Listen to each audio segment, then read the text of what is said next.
I can still remember my first day on the force. Salem PD was in this tiny building on the edge of town. It was old, crowded, and completely insufficient to handle the day-to-day operations. Protecting Salem was getting harder and harder.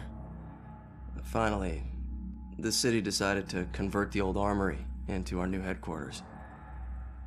And when we finally moved in, I couldn't believe how big and modern the place was.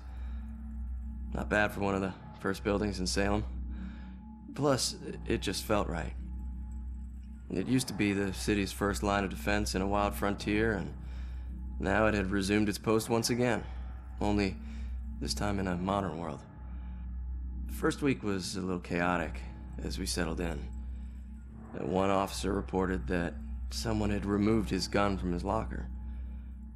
It took him 20 minutes to track it down, and when he did, he found it leaning against the wall in one of the unoccupied offices.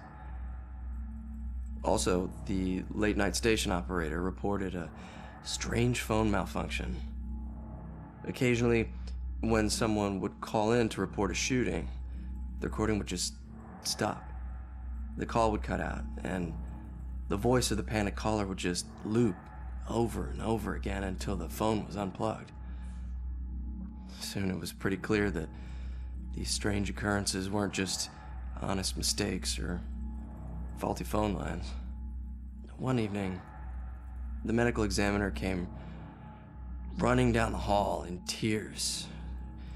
She noticed that her scalpels and other tools had gone missing. She went to get more from the cabinet, but stopped cold at what she saw in the reflection.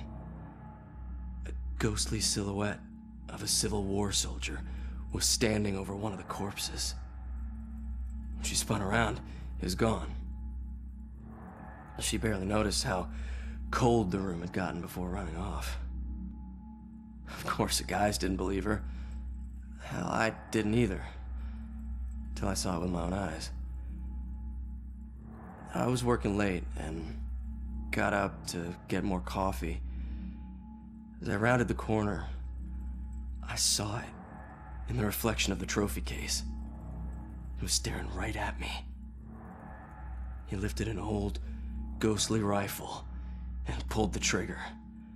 The trophy case fractured into a spider web of cracked glass, and I took off running. The captain didn't believe me and docked my next paycheck to replace the glass. I didn't care if people thought I was crazy. I know what I saw.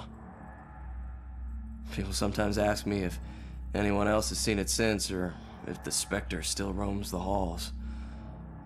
I always tell them the same thing. I wouldn't know. I transferred to Boston.